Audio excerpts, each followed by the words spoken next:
오늘 새벽에 나스닥은 플러스, 다우는 마이너스로 끝났습니다. 어제하고 반대 아닌가요? 어제는 나스닥이 3% 넘게 빠지고 다우는 플러스로 끝났던 것 같은데, 그것 때문에 어제 그 때문에 아시아가 크게 요동쳤고 유럽까지도 그랬는데 미국 와서 약간 잠잠해지는 것 같습니다. 나스닥이 지금 내려오다가 멈춘 거냐, 이것에 대해서는 좀 더 봐야 되겠지만 제 생각에는 그럴 가능성이 높아진 것 같아요. 물론 내려올 수도 있습니다. 근데 이걸 뚫고 내려가지는 못할 것 같습니다, 개인적으로. 대규모로 내려오는데 여기 보시면 거래량이 팡 터지면서 플러스로 끝났거든요. 지금 던진 물건들을 다 받아주면서 플러스로 끝났다는 뜻이죠.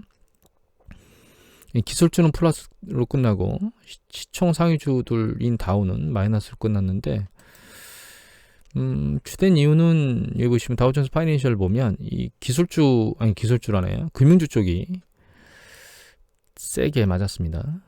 이유는 오늘 새벽에, 그러니까 미국에서 여기 보시면 연준에서 연장을 안 하기로 했어요. SLR을. 이 SLR이라고 하는 게 그 금융기관에서 일정 부분의, 그러니까 위험 자산을 매집하면 그것에 대해서 현금을 쌓아야 되는데, 국채도 안전자산이지만 여기서는 현금을 쌓아야 할 대상의 위험자산이라고 봅니다. 그래서 그걸 해야 되는데 그걸 면제해 줬었는데, 이걸 한 가장 주된 이유는 이제 재난지원금이나 이런 것들을 지급하기 위해서 국채를 발행해가지고 시장에서 계속 매각을 해서 그 자금을 조달을 해서 이제 시장에다 재난지원금이나 이런 걸 지급하게 됐는데, 그거를 면제를 안 해주게 되면 시장에 국채나 이런 것들이 쏟아져 들어오는 것에 대해서 금융기관이 이거 사면 현금을 또 쌓아야 되니까 이걸 내가 사야 돼, 이렇게 고민할 수 있겠죠. 그렇게 되면 시장에 이제 채권이 막 쏟아져 나오고 그 채권 가격이 폭락하게 되겠죠. 그럼 금융시장의 불안정성이 이제 야기된다는 거죠. 그런 부분을 커버하기 위해서 막았던 겁니다. 근데 그걸 이제 연장을 안 하고 이제 제대로 현금을 쌓아라, 이런 뜻을 한 거죠. 기사 두 개를 보겠는데, 여기 서울경제 가끔 보여드리죠. 김영필 상분 월스트리트, 이거 3월 19일자 파월 국채금리 인상의 그린라이트, 연준이 금리 통제를 못할 수도 있다라고 얘기를 하셨고, 그 다음에 여기 한국경제기사입니다. 이거는 3월 19일자 국채금리 올라도 페드는 완화 기준으로 바뀌지 않을 것이다. 그래서 독점, UBS가 아마 이런 리포트를 냈나봐요. 전 개인적으로는 둘 다 아닌 게 아닌가라는 생각을 하고 있습니다. 이미 연준에서 기조가 약간 바뀐 것 같고요. 첫 번째는.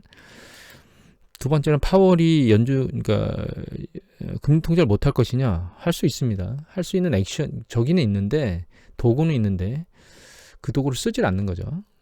그렇게 생각하고 있습니다. 개인적인 겁니다, 이거는. 일단 이 부분을 얘기를 해보면, 일본은행이 최근 어제 0.25, 그러니까 그 장기금리의 목표를 0%에서 0.25 플러스 마이너스 0.5로 약간 변동시켰거든요. 이거 약간 확대했다는 뜻입니다.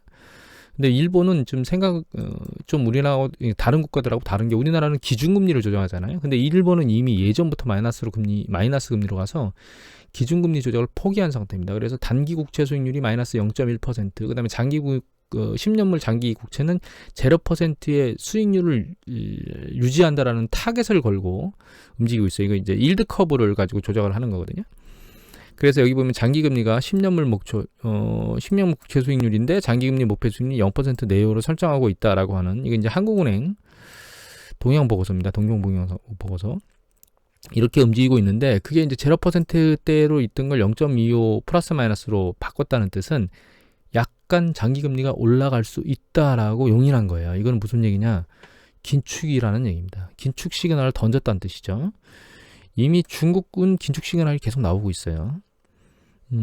그러면 미국은 그러면 이제 중국하고 일본이 긴축을 던졌는데 미국은 안 하고 있는 거냐? 사실은 한 발짝 약간 앞으로 밀었다고 봐야 됩니다. 발을.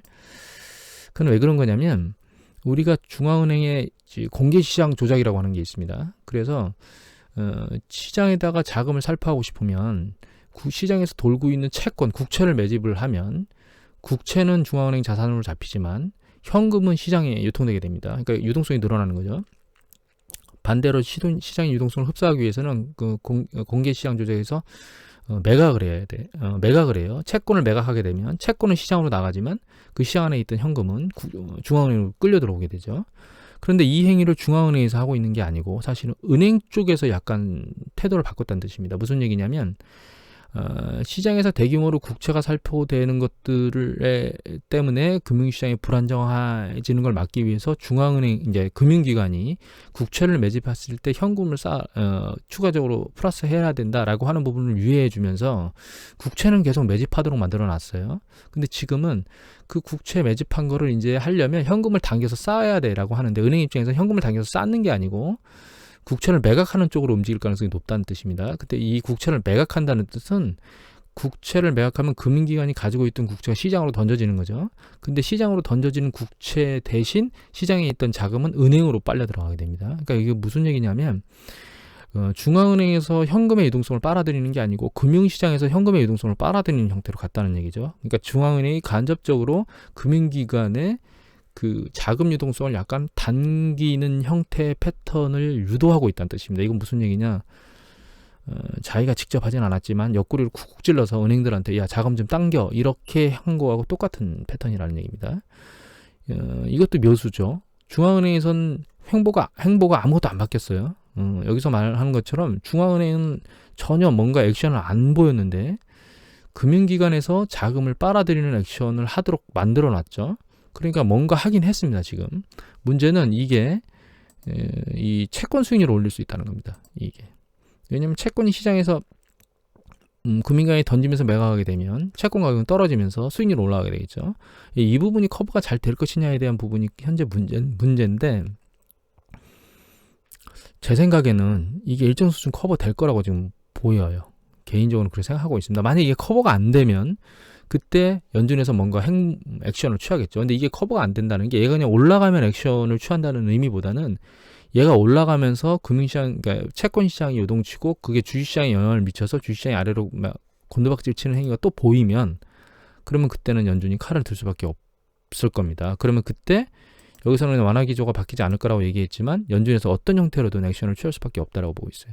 그러니까 제가 지금 계속 말씀드리는 것 중에 연준이 뭔가 연준의 액션이 바뀔 수 있는 가장 주된 요인은 주식시장이 급락하는 겁니다. 주식시장이 지지선을 뚫고 아래로 세게 내려가게 되면 연준에서는 뭔가 카드를 내밀어야 돼요. 어쩔 수가 없이 안정화시키기 위해서 그렇게 생각을 하고 있습니다. 그러니까 통제를 못할 것이냐 이것은 아니에요. 통제를 할 카드는 가지고 있다고 보고 있고요. 두 번째는 완화 기조가 안 바뀌었냐? 아니요. 바뀌긴 바뀌었는데 자기가 직접 한 게 아니고 옆에 있는 애를 쿡 찔렀다. 이렇게 생각한다는 겁니다. 그리고 한 가지 또 이건데 이건 ISA 벨렛이라고 하는 사이트거든요. 이 사이트에 특정한 차트가 하나 나왔습니다. 이게 미국이 붕괴된 시기거든요. 그래서 이제 크게 이때가 이게 빨간 게 이게 지금이에요. 코로나 팬데믹. 그다음에 여기 보시면 이제 이 연두색 있죠. 이 연두색이 뭐냐면 글로벌 금융위기. 그다음에 여기 보면 파란색이 있죠. 이 파란색이 닷컴 버블 때입니다. 그다음에 요거 있죠. 이거 무슨 색이라고 해야 될까? 파랑이라고 해야 될까요? 요게 그 오일 쇼크 때입니다. 70년대. 그다음에 이게 대공황 때예요. 이 차트에서 우리가 볼 수 있는 건 한 번 대규모로 이렇게 붕괴되면 실제로 반등하는데 시간이 걸려요. 5년, 7년, 10년, 15년. 그러니까 전고점에 도달하는데 시간이 오래 걸리거든요. 근데 이번에는 반년밖에 안 걸렸습니다. 너무 짧게 걸렸다는 거죠. 잘못하면 이게 여기서 또다시 붕괴되면 굉장히 긴 시간 동안 전고점을 회복하는데 고생을 할 수도 있다라고 하는 부분들을 생각해 보게 만드는 차트입니다. 그러면 과연 그렇게 붕괴가 되겠느냐라고 하는 부분에 대해서 고민을 해야 되거든요. 그래서 요즘에 이제 나오는 뭐 70년대처럼 오일 쇼크 문제가 있겠느냐 없겠느냐 뭐 이런, 그러니까 인플레이션이 지속적으로 상승하는 게 있겠느냐 없겠느냐 이런 얘기들이 나오고 있는데 이미 그 얘기는 드렸죠. 70년대처럼 인플레이션이 지속적으로 발생할 가능성은 현재는 없다. 그렇게 얘기를 했고, 이런 지금 얘기들의 위험성들이 사실은 저는 그냥 변동성만 야기하고 결과적으로는 이렇게 지금 이제 여기 보시면 중국 같은 경우에 산업생산 이번 주에 나온 거죠. 산업생산 급등했고 지금 소매 판매 급등하고 자산 고정자산 투자도 급등했죠. 그리고 예전에 보여드렸던 PMI 지수는 안 보여드리겠습니다. 그러니까 제조업하고 서비스업 PMI 지수들이 계속 긍정적으로 나오고 있고 이번 주에 나온 필라델피아 제조업 지수 같은 경우에 보시면 급등했습니다. 지금 미국에. 근데 그런 어떤 일정 수준의 기업들 이 서비스업이든 제조업이든 PMI 지수가 잘 나오고 있는데 잘 안 올라가고 있는 영역이 가계 심리 지수하고 소규모 기업들 혹은 소규모 자영업자들 이런 사람들의 그 심리 지수가 많이 안 올라갔죠. 근데 그런 부분들은 이제 전체 영역 중에 한 영역이죠. 전체 영역이 아니고. 그래서 결과적으로는 경기가 확장 국면이 세질 거라고 보고 있어요. 여기 보시면 이제 2월 달에 보면 뭐 백화점 매출이 막 그 보복 소비를 뛰었다는 얘기도 나오고, 미국 같은 경우는 뭐 항공 여행이나 이런 쪽, 야구장 이런 쪽에서 손님을 만질 채비뿐만 아니라 뭐 예약이 증가하고 있다는 얘기들이 나오고 있잖아요. 그리고 코로나가 좀 다시 확산할 수 있다라고 하는 가능성들이 열리고 있긴 하지만, 제가 이스라엘 사례를 보여드렸죠. 백신은 계속 투여가 될 거고, 결과적으로 추세적으로는 경기가 확장 국면에 가게 될 거예요. 이게 무슨 얘기냐면, 지금은 채권 수익률이나 이런 부분들 때문에 뭐 불안정성을 띠고 있다, 요동을 치고 있다, 뭐 이런 난리를 치고 있죠. 이런 난리를 치고 있고, 인플레이션율이 올라오고 있어서 뭐 위험하다, 이런 불안정성을 계속 얘기하고 있는데, 이게 지금 이런 상황이 진행된 지가 꽤 됐죠. 여기다 플러스 알파로 생각해 보면 기술주들이나 이런 쪽이 막 두들겨 맞고 있죠. 이런 부분들이 계속 점진적으로 계속 시간을 끌면서 무뎌지게 만들어지고 있는 과정이에요. 지금 이런 불안정성이 시장을 붕괴시킬 것이다라고 얘기하는 것들이 점점점 무뎌지고 있다는 얘기입니다. 이 무뎌지고 있는 게 시간이 지나면서 결과적으로 이런 쪽이 각광을 보이게 될 거예요. 경기가 살아나고 있구나. 그러니까 기업이나 이익 전망이나 이런 것들이 좋아질 것이다. 향후 경기는 좋아질 것이다. 이런 것들이 지금 현재 일어나고 있는 인플레이션 문제라든가 채권 수익률이 올라가는 문제라든가 이런 것들을 싹 덮으면서 주식시장을 밀어올릴 가능성이 점점점 높아지게 될 겁니다. 그리고 이제 우리가 이렇게 붕괴되는 요인들을 잘 고민해 보면, 글로벌 금융위기 때나 IT 버블 때나 이런 건 아주 단순한 게, 글로벌 금융위기 때는 부동산 버블이 꺼진 거죠. IT 버블 때는 한 산업의 버블이 꺼졌어요. 오일 쇼크 때는 추세적으로 계속 올라간 물가 상승률의 문제 때문이었거든요. 여기서 이제 우리가 해결이 안 되는 부분이, 지금 대공황 때는 뭔 일이 있었던 거냐, 이런 생각을 좀 해봐야 되거든요. 근데 대공황이 지금하고 같냐? 다릅니다.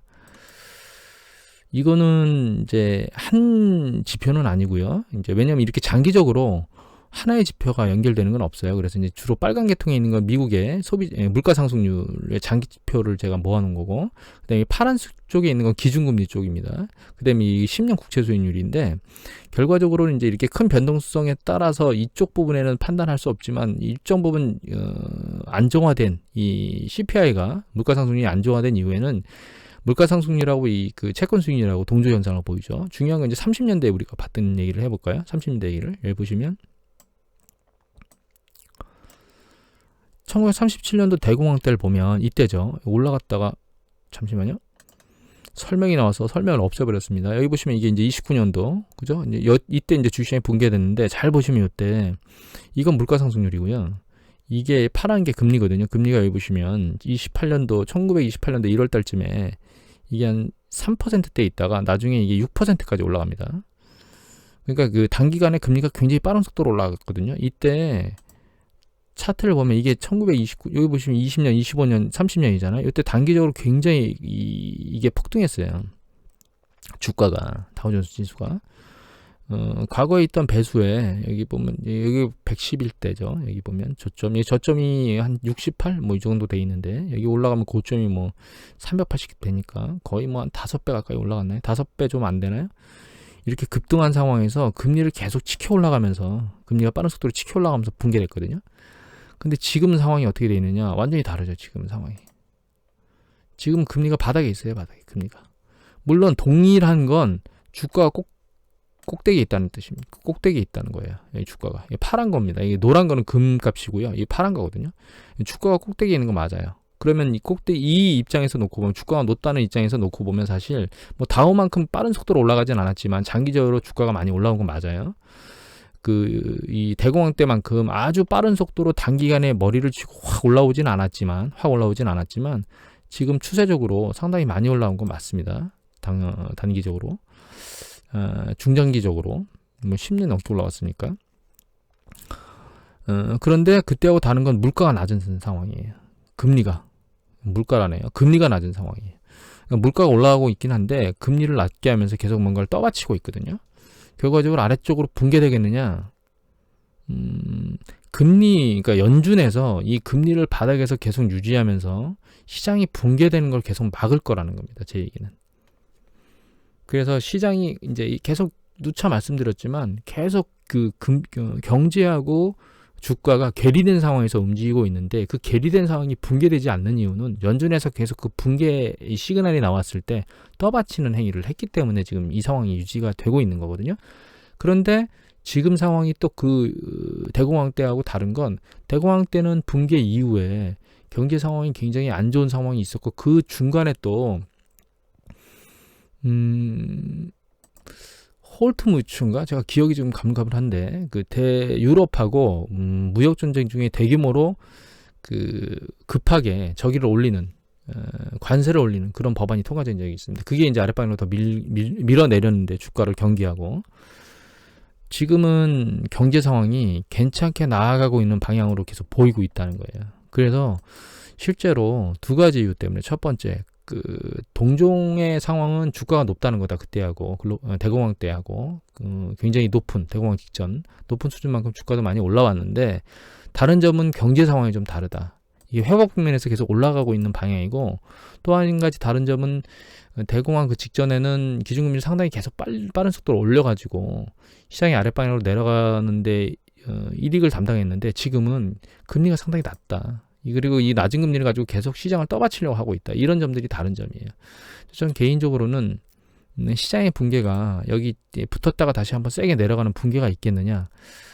붕괴의 가능성은 지금으로서는 희박하다. 변동성의 가능성만 가지고 있을 뿐이고, 다만 주가가 너무 많이 올라왔다면, 이것도 옛날에 말씀드렸는데, 주가가 많이 올라온 부분이 있기 때문에 상승 탄력은 우리가 지금까지 봐왔던 만큼의 상승 탄력을 얻기는 쉽지 않을 수 있다.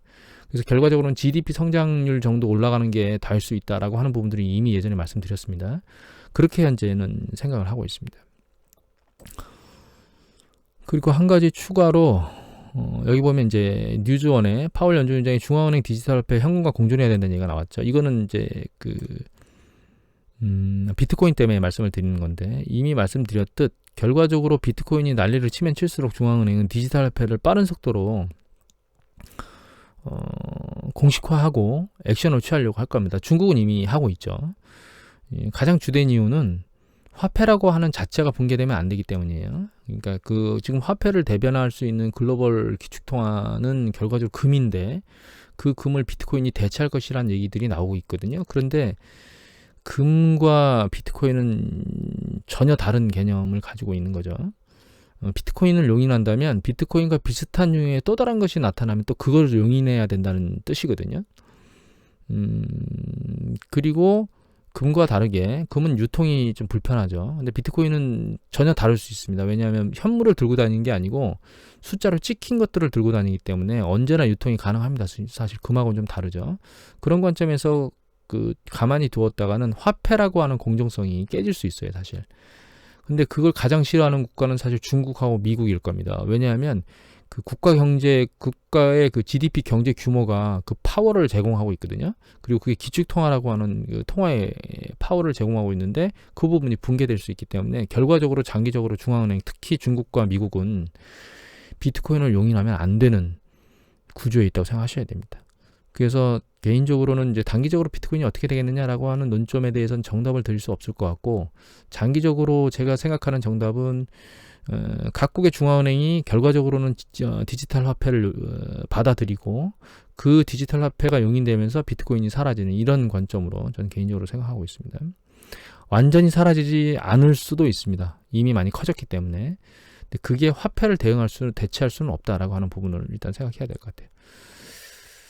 그리고 테슬라에 대한 얘기인데요. 여기 보시면 테슬라 7% 폭락 휘청 연합뉴스죠. 근데 7% 아래로 내려간 것, 이 연합뉴스 기사 중에 이거가 중요한 게 아니고, 여기 보면 사건 조사를 한다는 거예요.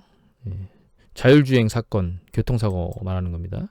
거기다 폭스바겐이 1위로 올라갈 것이다. 테슬라를 누르고 4년 내, 이런 보도들이 계속 나오고 있고, 그 다음에 테슬라하고 폭스바겐이 약간 손을 잡고 움직였었는데 손 놓고 이제 혼자 가겠다, 이런 얘기를 하고 있거든요.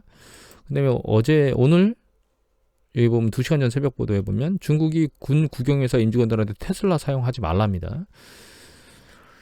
이런 것들이 사실 좀 부정적인 이슈예요, 테슬라한테는.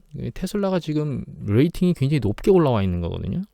독점적이라고 생각을 하고, 근데 과연 이게 독점인가라고 하는 물음표, 계속 독점적으로 선두로 계속 달려나갈까라고 하는 물음표가 계속 찍힌다면 결과적으로 그 레이팅, 상당히 높이 레이팅되어 있는 그런 주가의 업레이팅은 아래로 떨어질 수밖에 없고, 그런 주가 상승에는, 그러니까 투자자들이 얘를 가져야 될 이유가 상실되는 거죠.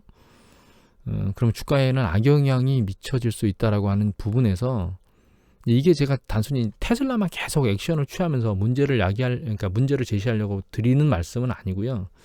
예를 들면 최근에 있었던 그 배터리주유 중에 갑자기 폭스바겐이 파우치형을 막 써대다가 나 그 각형으로 바꿀 거야, 내가 직접 배터리 생산할 거야, 이런 얘기들을 던져버렸잖아요. 그런 것들이 레이팅이 굉장히 높이 거래되고 있던 지금 언택주로 굉장히 빠르게, 그 다음에 그린 에너지나 이런 것 때문에 기대감이 높아서 투자자들한테 계속 그런 기대 심리를 제공했던 부분들이 약간씩 조금씩 바람이 빠지고 있는 일들이 발생하고 있는 겁니다. 그러면 그 자체가 레이팅을 낮출 수 있어요. 이게 펍에서가 얼마가 적당하다라고 하는 레이팅이 낮아질 수 있거든요. 그러면 이게 투자자들이 그 주식을 매집해야 될 이유가 사라지면서 투자자들이 이제 빠져나가는 그런 문제가 발생할 수 있고, 그런 것 때문에 주식시장이 상당히 고가에 있는 상황에서 매집을 한 분들은 난망한 상태를 겪을 수 있으면 향후에도 긍정적이지 않을 수 있는 부분이 반드시 없는 건 아니다, 존재할 수 있다. 그래서 그런 부분에 접근할 때는 항상 조심해야 된다라고 하는 걸 다시 한번 상기시켜 드리기 위해서 이 테슬라를 이용하는 것 뿐입니다. 주식시장에서 그 한없이 고배수를 계속 유지하고 날아가는 주식은 없습니다. 일정 수준 고배수로 업레이팅을 치고 나면 잠잠해지거나 정상 궤도로 더 이상 추가적인 업레이팅이 안 되고 그냥 그 수준의 레이팅이 유지되거나 혹은 아예 바람이 빠지는 경우도 있거든요. 그런 부분들을 잘 생각하시고 주식 투자에 대응을 하셔야 될 것 같아요. 오늘 이것으로 마치도록 하겠습니다.